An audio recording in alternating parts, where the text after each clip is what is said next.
Hello, everybody again. My name is Irina, and I welcome all of you today at tinyML Meetup France.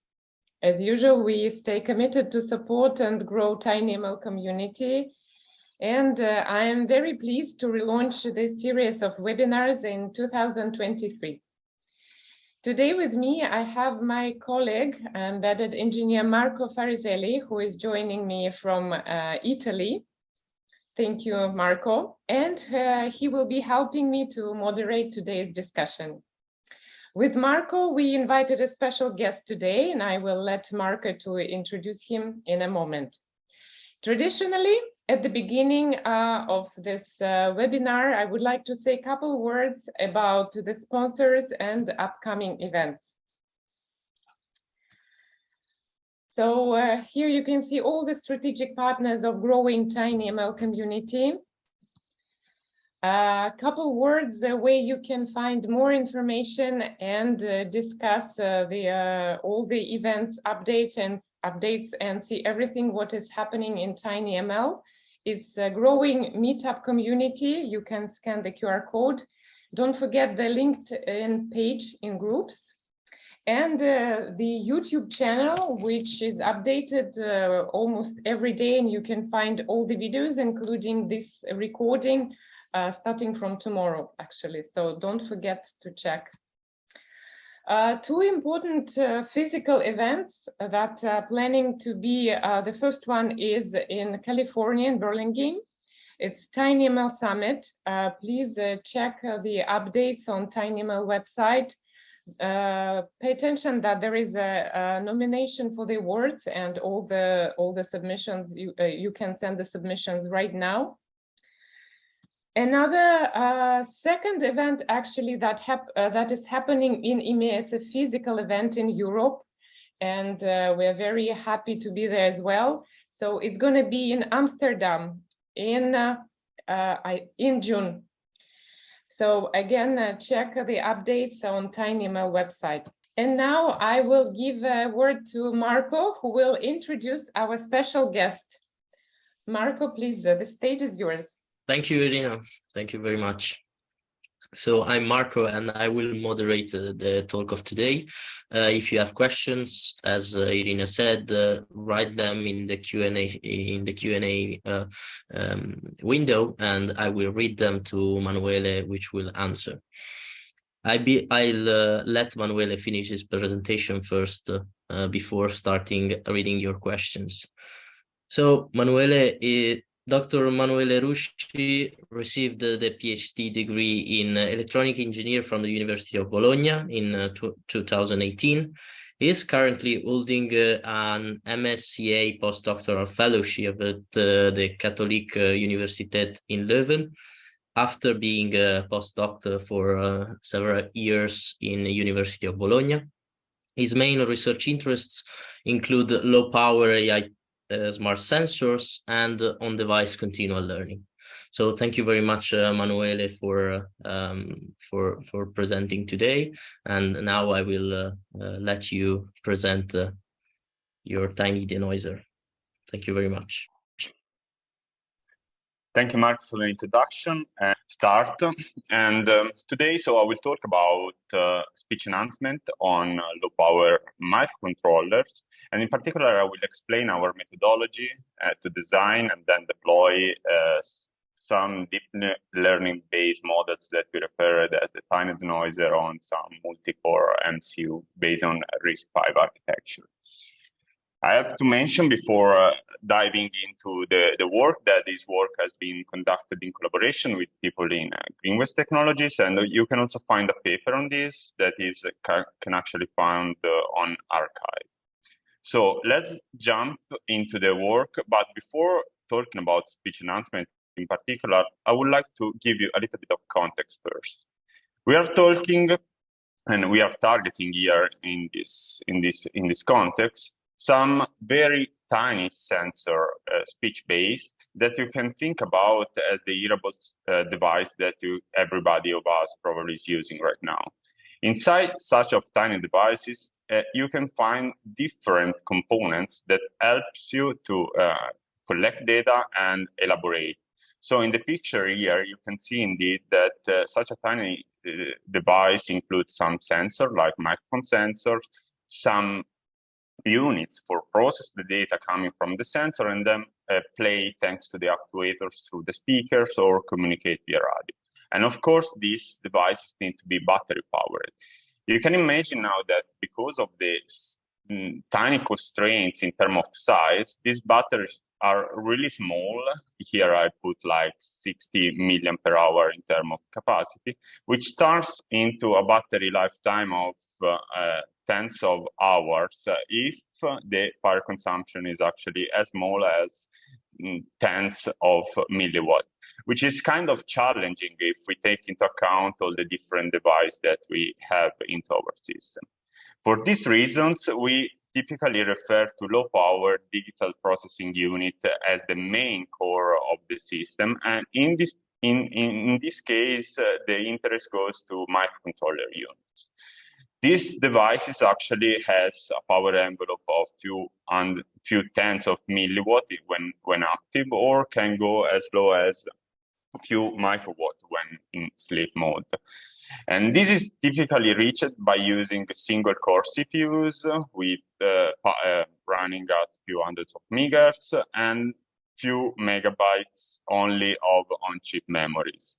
This actually low resource environment make the integration of methodologies for data processing, such as deep learning methods, extremely challenging to be ported onto this kind of devices. So that's what I will focus on. How about turning audio processing and speech processing into this kind of devices? And in particular, I will talk about speech enhancement. Speech enhancement, as you can see from the picture here, is an algorithm, let's say, set of algorithms that take some noise signals in input and turn it to some clean signal as an output. So just to give you some examples of what this algorithm can look like, I would like to just make you listen some examples. If I can play it, probably you can listen now. Hello, Manuele. I'm glad that we finally found time to discuss your upcoming test. Please open the document that I shared with you where you can find the agenda of the webinar. So this is kind of noisy signals that anybody of us can hear when calling to a phone, calling via phone and speaking to another person. So you would like to have some sort of onboard processing functionalities in order to hear these Hello, signals Manuele. cleaner. I'm glad that we finally found time to discuss your upcoming test. Please open the document that I shared with you where you can find the agenda. So this kind of demonstrate, even if it's not perfect, kind of demonstrate what is now the purpose of this algorithm. So taking noisy signals as you can collect from the environment, you would like to experience thanks to the onboard processing in a clean format. Now, if we go into the details of what inside this block, we, in the recent time, find more and more approaches based on deep learning. And here you can see an example of a pipeline. So especially we consider for real-time processing a window of the audio signals that feed into a feature extraction module, in this case, STFT module that gets some features and pass it through the deep learning models. Then the features, the output feature, are converted back to the time domain and going back to reconstruct the clean signals by overlapping and darkening time-based signals from multiple windows. Then, after analyzing the first window, we pass through the second one, and we repeat the process. So at the end, we overlap and add, I was saying before, the final signals to get out the clean signals. Now, and I forgot to say that actually what is extremely challenging here is that the time difference between the audio frame window, it is actually what makes the real-time constraint. We call it the op size of the algorithm, so the time between the first window and the second window. In order to be real time, the processing must be completed during this time frame. So let's now jump a little bit more inside the algorithm, and in particular the deep learning algorithm. What is emerging right now, especially in the last year, is the use of recurrent neural networks to solve this task. In this kind of approach, we have in general some input features as the one that I was talking before, so the frequency-based feature that goes into some convolutional layer, and then we feed the recurrent layer. Typically, we may use two types of recurrent layers, such as the LSTM that you see here and the GRU layers. I reported here also in the slide the equation concerning these two types of layer. And as you can see, the modules basically takes two types of input. One is the input features from the previous layer, plus we have the state. Basically, what is happening inside is a dot product among the input and the state among different channels here, and then the output of the channels are recombined in order to produce some output embedding that goes again into some convolutional layer to produce the final features. The same applies also for GRU, but with a difference with respect to the LSTM that we have one less dot product. So we have 4 on this side and 3 on this side. This type of approach has been used so far by state-of-the-art methodologies. So here in the table, I report the two main ones. One is RNN-based and tinyLSTM, and both of them actually make use, the first one of GRU, while the second one makes use of LSTM. And both of them were able to map this algorithm to low-power MCU, as you can see here. And especially they refer to a family of MCU which makes use of a single core, but leveraging what is actually the vectorized distraction set, and in particular the vectorized multiply and accumulate. As you can see here in the picture, thanks to the vectorized multiply and accumulate operation, we can place more than one multiply and accumulate operation in a single clock cycle.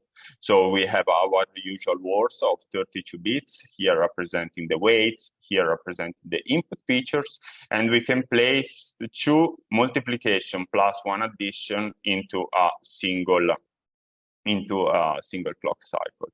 So when targeting low bit precision, such as 8-bit or 16-bit, this can turn to be much faster than computing then placing a computation in a floating point 32 bits, assuming here that the floating point FPU MAC operation takes 1 cycle.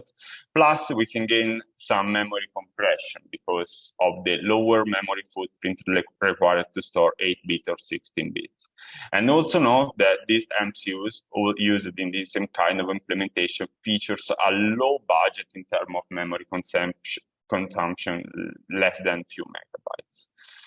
Another point to add here is that in order, as I was saying before, to deploy these methods onto a low-power MCU,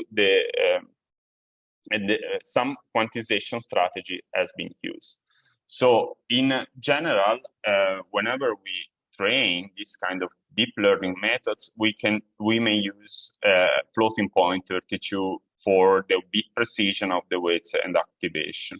But when we want to deploy, we typically refer to 8-bit integer that we know to be lossy concerning the performance of the algorithm. So there are two main ways to play this kind of quantization. The one that is mainly used to not lose accuracy is quantization-aware training. In this kind of approach, some quantization noise is taken into account during the training, and this is really, really effective to recover the accuracy of the quantized model with respect to the non-quantized models. On the other side, this quantization-aware training needs data in order to be performed, and therefore it is computationally expensive, and also you need tools to do it. Not all the tools is able to play this quantization-aware training, especially with some less traditional layer type. On the other way, another approach is post-training quantization. So we take a trained model and we simply, we do not run any more training on it, but we simply compute the quantization statistic based on some calibration procedure. This calibration procedure needs some data, but can be quite few sample of data, and is actually computationally inexpensive because it can run on simple CPUs. On the other side, especially when targeting low bit width, such as 8-bit, we may experience some accuracy drop when running this post-training quantization. But on the other side, this is more, let's say, desirable in terms of practical solution for this kind of approach. So this motivates us to understand a little bit better, in particular for speech enhancement. And let's say what we did first was to, starting from what was the existing models, we target some RNN-based speech models, and we study how we can efficiently deploy these on a new type of architecture, multi-core architecture. And then secondly, we address the quantization strategy by targeting post-training quantization, as I was saying before. And here in particular, we developed some mixed precision strategy that shows to be almost lossless with respect to the full precision methods. Finally, I will show some experimental results concerning either the accuracy of the algorithm plus the latency and energy efficiency on a real prototype. I will start first by showing the TinyDenoiser family that we developed in order to test our methodology. Just to give you an overview of how the approach works, we have our noisy speech as input of the approach that we convert into the frequency domain. So here is the standard STFT frame that can be obtained by some time-based signals, and then window by window we pass through the filter, that we call tinyDenoiser, to produce some output spectral mask. The mask here is a combination of value comprised between zeros and one that I'm filtering the components in the frequency spectrum of the audio data. So basically, the idea is to remove the component that corresponds to the noise in order later on to be reconstructed into the time domain to get the clean signals. What is inside now the TinyDenoiser is an architecture that is inspired by what was done before. So we simply take some linear layer initially to feed two main recurrent layers that can be either LSTM or GRU. And then finally, the output feature of these recurrent layers are reshaped by two linear layers. And finally, thanks to the sigmoid function, we obtain values between zeros and one. We call it TinyDenoiser family because we develop different fashions, different size of the same models by either using LSTM in place of these two blocks here or GRU models parameterized with a different channel size. So using either 256 or 128 number of channels. That's why we basically name the different models as LSTM 256 or GRU 256 and so on. Note that the number of parameters of these models are as max as 1.2 megaparameters and can be as low as 0.4 parameters. And here another important point is that the number of parameters over the total related to the recurrent layers can grow as up to 84% of the total model. Now the challenge is how can we run this model onto an architecture which is a multi-core architecture like the one that I'm showing here. So here it is our reference platform that includes a compute engine, which is shown here in the block diagram on the right, plus some other peripheral on the left side. Inside the computational that we call cluster, we have multiple cores, and in particular here I would highlight that we can have one core in yellow that we refer to be as the cluster controller, and coupled with 8 compute cores, so from 0 to 7, and all of them share the same instruction set, which is based on RISC-V. The beauty here is that this instruction set has been extended to support optimized arithmetic operations, such as the vectorized int8 multiply and accumulate, but also vectorized float 16 multiply and accumulate, which is quite new for this kind of architecture. And these operations are implemented by the 4 shared FPU, which are included into the architecture. From a programming perspective, what is actually happening is that the software, the firmware actually run on the cluster controller core here. As you can see, the main is actually running on this core.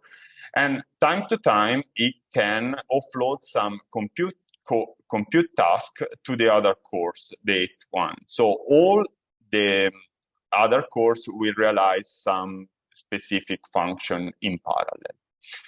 Coupled with the cores, we have also some other memories, and in particular, we have one memory of 128 kilobytes inside the cluster, and one larger memory of 1.5 megabytes of the cluster.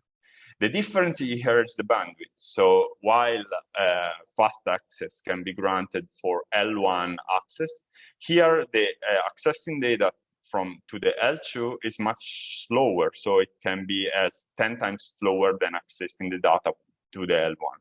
That's why the cluster controller can also program the DMA, which is inside the cluster, in order to move data much more efficiently between L2 and L1. If this memory is not enough, then we can leverage the access to the bigger memory of the flash memory, typically, which can be either internal, so here we consider an internal 2 megabyte flash, but also externally, much more memory is needed, up to 8 megabyte as I reported here. And the difference here concerns the bandwidth. So the bandwidth can reduce much more with respect to the bandwidth that was considered to access the L1 and the L2 memory. The goal now is to map our TinyDenoiser model that I showed you before onto this kind of architecture. So let's now start by our approach by storing the model parameter into the larger memory. So here, for instance, I consider the external L3 memory. And then we consider a computational strategy where we process every layer, we process the model layer by layer. So for every layer, what we do, we get a tensor of weights. We transfer first to the L2 by using a peripheral DMA that here is referred as microDMA. And then the same weights get transferred from the L2 memory to the L1 memory. Once inside the cluster, some processing can be applied. Here, I reported the pseudocode either for the LSTM or the GRU functions. And without going too much into details, what is relevant here is that the processing happens in parallel. So we parallelize over the features of the recurrent layers. And basically, inside the processing for both the GRU and the LSTM is basically dominated by the dot product between the input features and the weight and the weights of the recurrent networks. So once the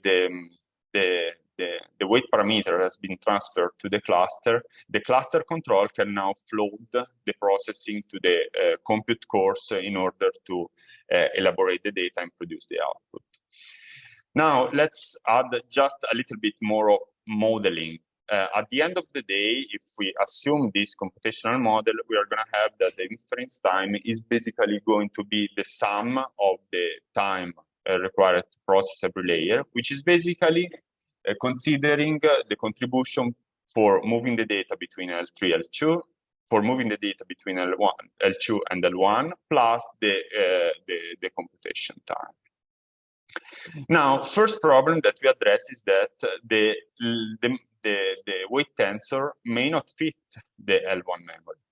So this tensor is too big for this memory at the end of the day. In order to solve this, one solution is to use the tiling. So according to this, we actually divided this weight tensor into different sub-pieces. And then at inference time, we basically load just one piece from to L2 and then to L1, and then elaborate it. And we repeat for all the different pieces. At the end of the day, this doesn't change much on our inference time because we account only the time for elaborating one tiles, and then we do it for all the present tiles into the story. I want now to go a little bit more into details about this formula to analyze it a little bit and understand now where are the bottlenecks. And let's start from just a little bit of numbers to give you a feeling on where are the bottlenecks here. And let's start from the time of the transfer of data between L3, L2, and L2 and L1. As I was telling you, depending on the memory that we use, so L3 or L2, we are going to have different bandwidth. And also, depending on the data type that we use, we may have different memory occupation which starts out into different bandwidth. So you can see here that in case of L3, we are going to have a transfer time of maximum one of parameter for clock cycles, and on the contrary, if we use the L2 as main memory, we're going to have a transfer time of 8 parameters for clock cycles. So when we consider that RNN, the important point is that for RNN layer, we are going to have one operation per parameter. So this number give us already an upper limit on the top performance that we can get because of the memory bandwidth. And in this case, this goes beyond 4 Mach over cycles if data are stored in L2, or below 1 Mach over cycles if the data are stored in the L3 memory. Let's now take a look to the computation here and the compute course, and we are going to make, let's say, a very, very simple model just to give you a feeling on what is happening inside. Here, I computed the theoretical peak performance either for the LSTM and the GRU layers. So basically, to estimate it, we only account the inner loop of the code that I showed you before. And in particular, I show you here, just in case of the LSTM, you can see that to run the 4 Mach, we basically just need this 4 operation of the multiply and accumulate, plus we need to load the data. And in this case, we have to load the input one time, plus the 4 other weights. So this gives us already an upper limit of the operation that we have. In this case, 9 instructions to operate 4 vectorial Mach, while in the case of GRU, we are going to have 7 instructions to operate 3 vectorial Mach. This to say that whenever we compare at the end of the day the performance, peak performance of the compute with respect to the memory, we see that for this kind of particular architecture, whenever we store data in L3, the transfer time will be basically dominating the full picture by 1 order of magnitude, which is not really surprising talking about memory dominated workloads such as RNN. On the contrary, when instead the data are included to the L2 memories, the peak performance appears to be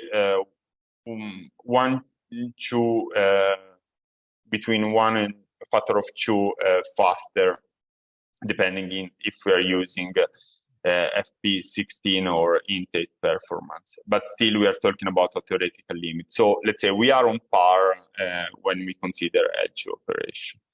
But the main outcome here is that we need to somehow remove this memory bottleneck. And that's what we are going to be, let's say, discussing in the rest of the presentation.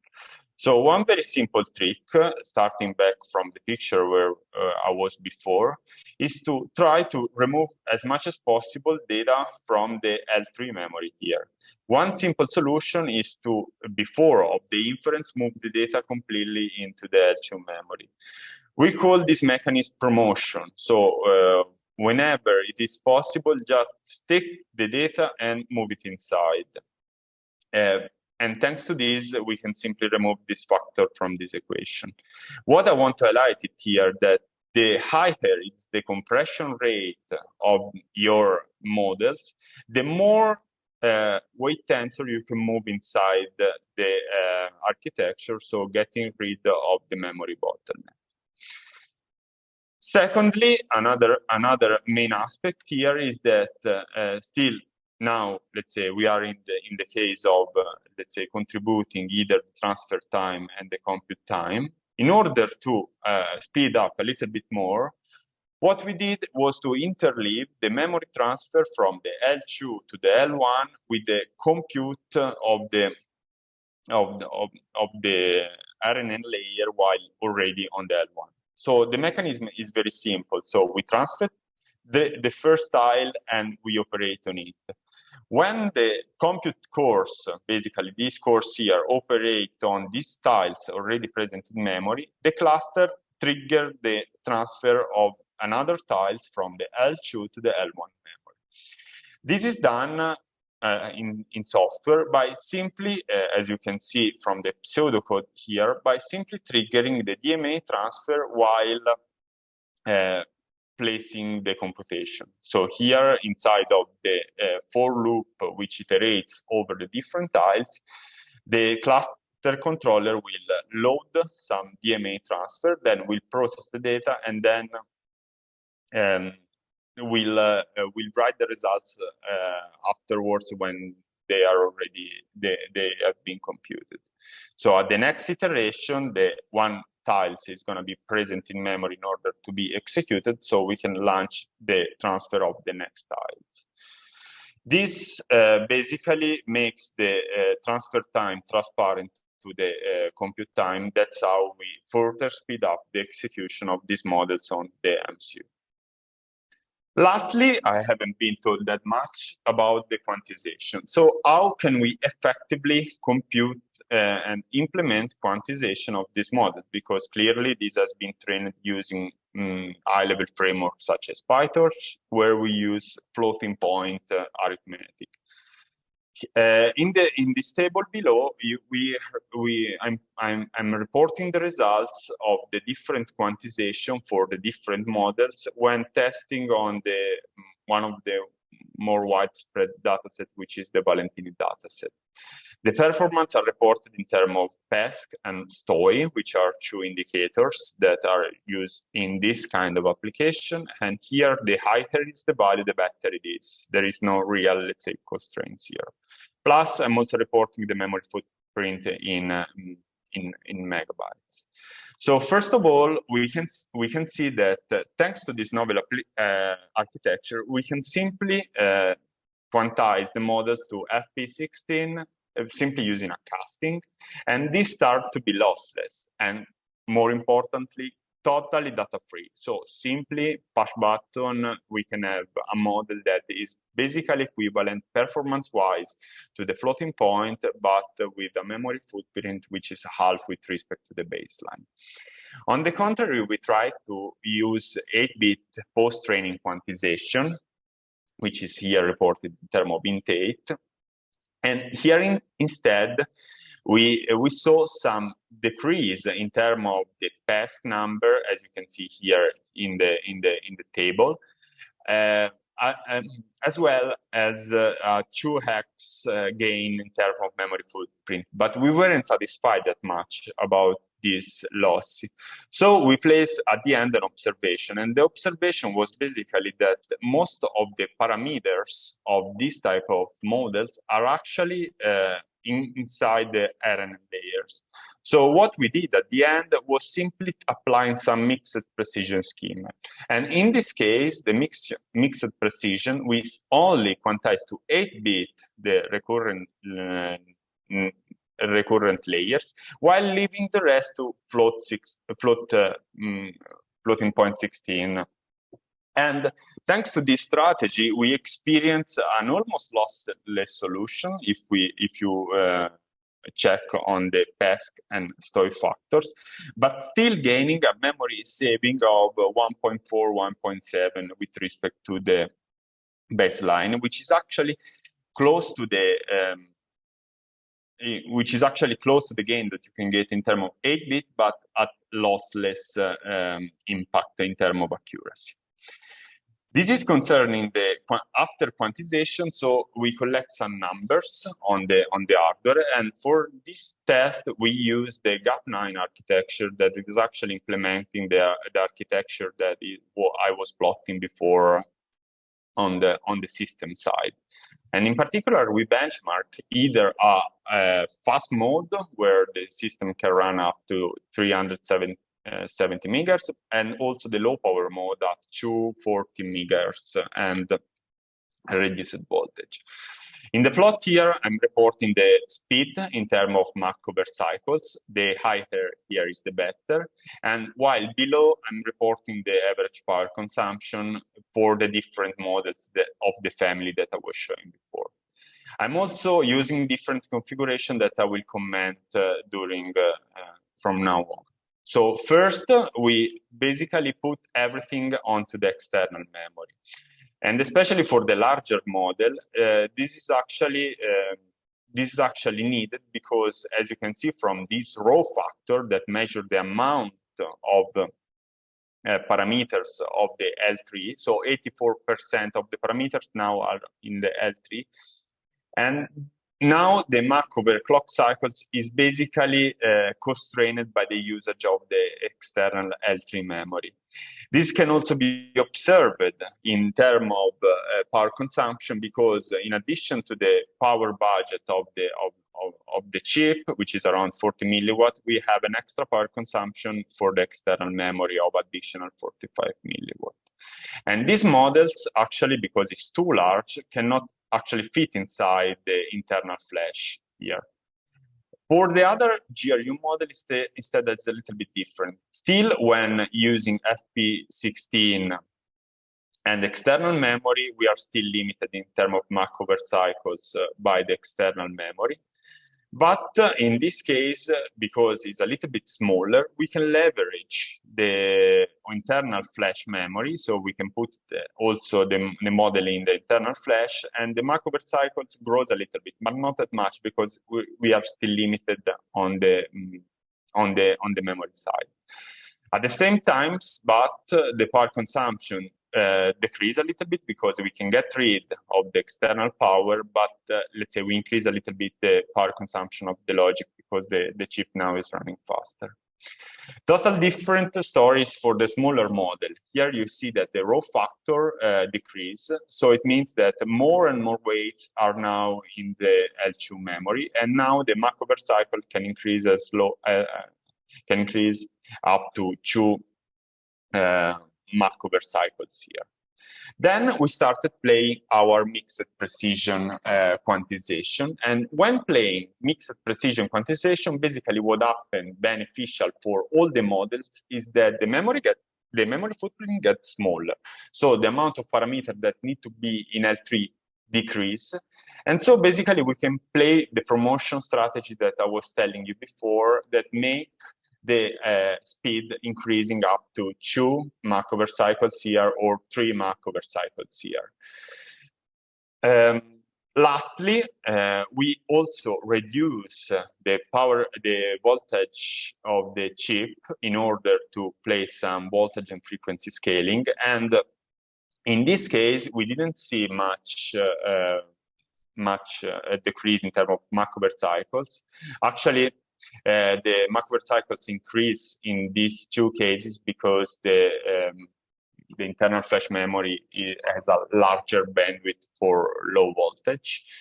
But what is much more important is on the power consumption side, we got an almost 2.5 gain for reducing the power. At the end of the day, what I want to highlight is that thanks to the whole series of optimization, all our models actually had a latency which was below our time constraint of 6 milliseconds. So the largest can run in 2.5 milliseconds. And then if we account duty cycling, this is it's totally compliant with the power budget of such a tiny devices, because we can, by duty cycling, we can go as low as few milliwatt in terms of power consumption. Lastly, I want to conclude by comparing this now to the other work that I was mentioning at the beginning. And what I want to emphasize is that nevertheless, the more parameters and let's say the higher bit precision that we use with respect to the previous work, we were able not to use quantization-aware training, but rather we leverage on post-training quantization. And still, we gain a much more efficient hardware software co-design, either in terms of Mach-over cycles, here reported factor of 5 to 6 times faster, and never even considering the higher bit precision, and more than 1 order of magnitude in terms of energy efficient, thanks to the old architecture, the whole combination of hardware and software. So to conclude, I think I gave you the feeling, I hope at least, I gave you the feeling that this kind of design is actually done by considering the different layers of the design stack. So on the one side, we started from the hardware design, multi-core with optimized instruction set, then considering the software pipeline that need to be thought and realized in order to implement the different tricks that need to speed up, like using tensor promotion that I showed you before. And lastly, last but not least, I would say the operating smart, the mixed precision, mixing up floating point 16 and int8 precision. This closes my presentation, and if you have any question, I will be very happy to answer. Thank you very much, Manuele. Yes, there are many questions that I will now read to you. So first question, anonymous question actually. How do you train LSTM for variable length data?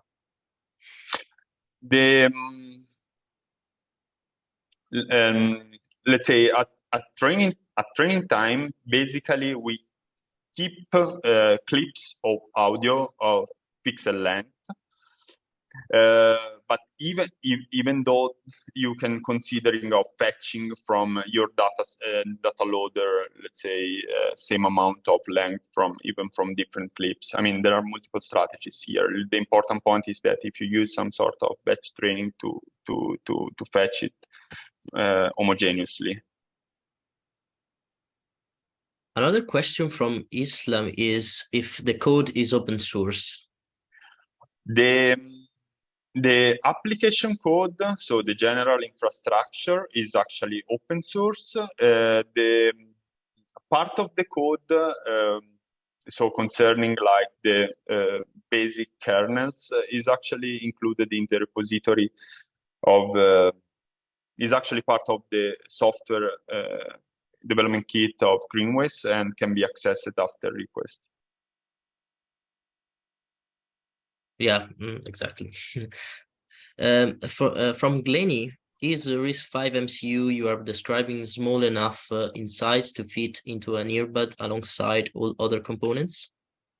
Yeah, the answer is definitely yes. So the package is as small as was actually designed to fit this kind of small devices. So it's yeah. Yes, the described processor GAP9, it's 3 by 3 millimeters inside, so it can definitely fit an earbud kind of device. Bruno asks, did you consider training speech enhancement models with complex input and output feature instead of magnitude? Do you expect in such case that the same conclusion would hold in terms of speech quality for the proposed post-training quantization scheme? Good point and good question. When we were exploring this speech enhancement world, we also tried the complex models part. I must be honest to say that we didn't experience much more, let's say, quality on the complex part, but I mean, nevertheless, this may be just a matter of our test. But what I want to stress here is that at the end of the day, even if you go for this, the basic computation component is actually the same. So the same mixed precision, just for instance, could be applied inside of the different blocks, even if you use complex convolution. Taylor asks, what's the achieved I/O latency with this system? How can it be further optimized? I think this was answered by your last slides. Let's say, basically, as I was saying, we overcome the I/O bottleneck, especially on the external memory side, by compressing and promoting tensor inside. So basically, this is the main trick.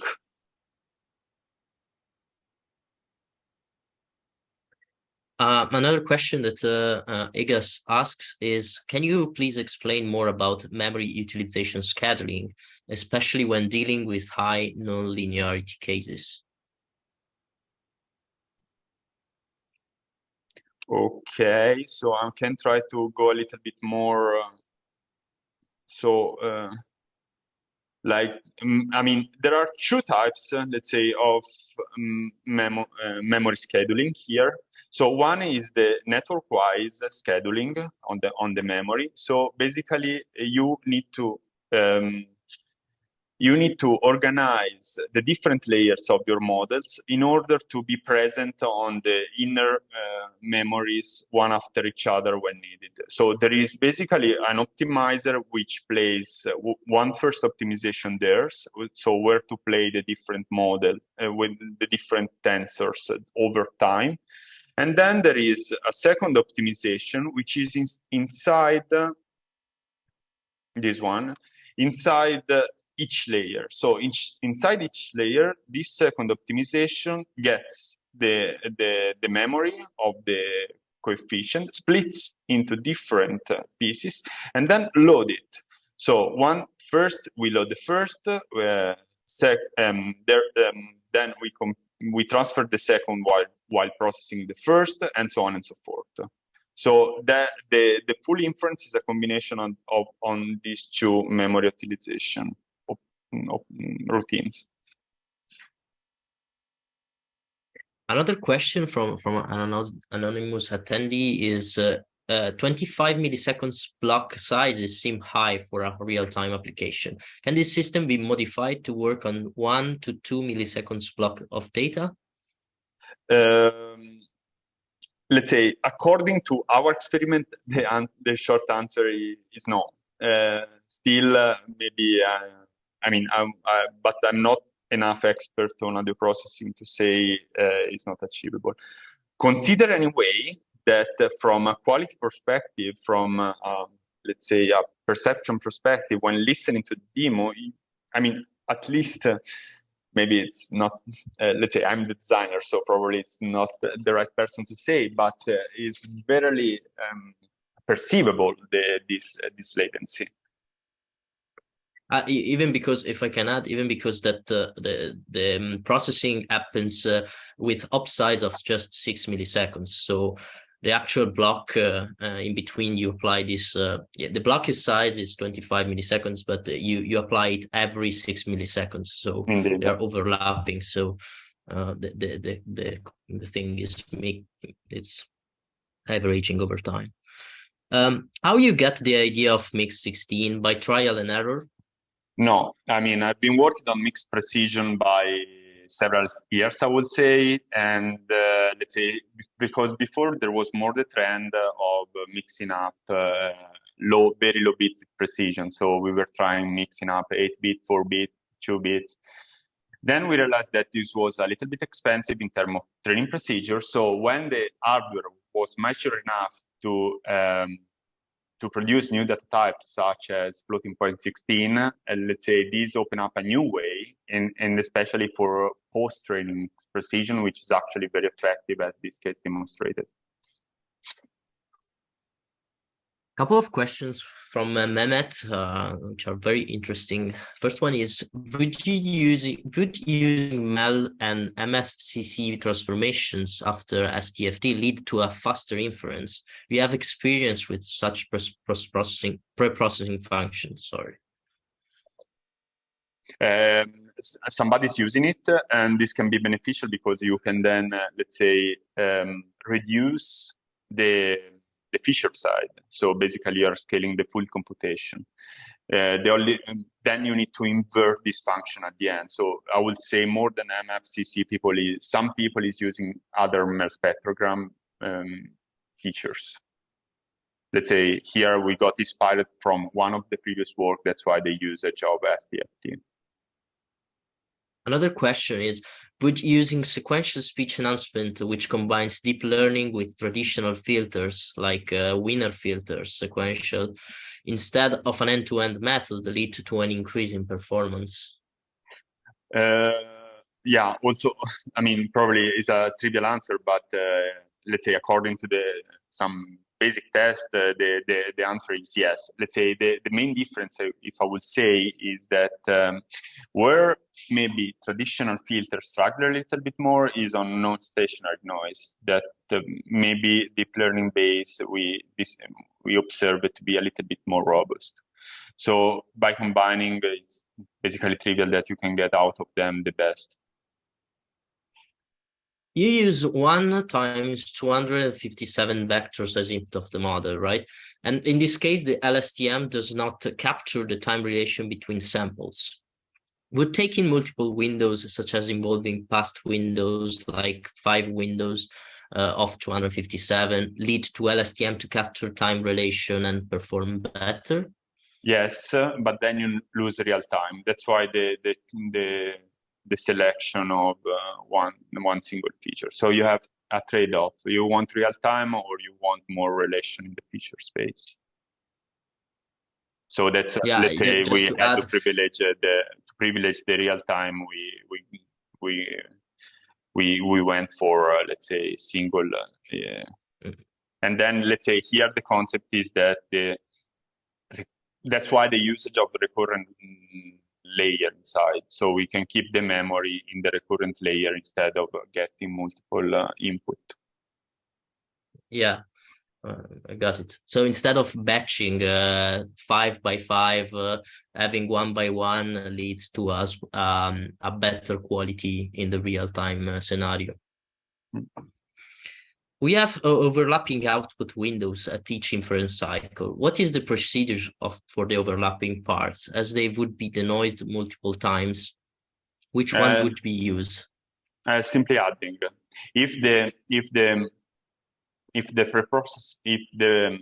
To compute the feature, we use some preprocessing window. So if the preprocessing falls under some given condition, which are pretty common, you can simply add the output signals with the same size of the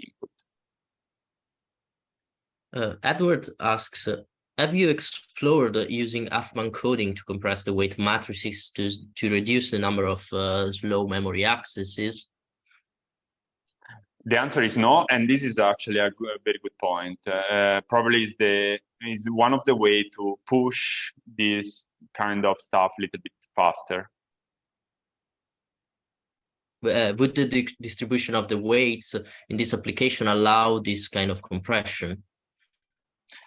I mean, we have been checking it a little bit, so I would say that it looks like suitable, despite that we didn't really run further experiments. So it's let's say shape-wise it looks like compliant, but yeah, then we need to run an experiment to be fully sure on it. What is the real-time constraint of 6 milliseconds based on? It's based on the op size. So basically, it's the difference between the shift in time of the audio frame. I think we can address the last question, and then I will let Irina do the take control. when we are talking about the real-time operation and constraints, we are not including the sampling time to construct the FFT frame, right? For example, if we are using 32 milliseconds FFT frame, 512 points, when we add 5 milliseconds for the neural network processing, the perceived delay for the users will be around 40 milliseconds. Is this perceptible for the user?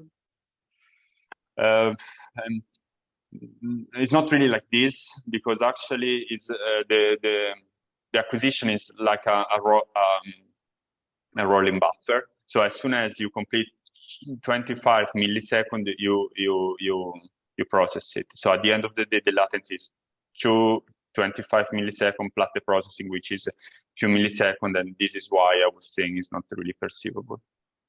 Help us support this initiative and make all these events, webinars possible.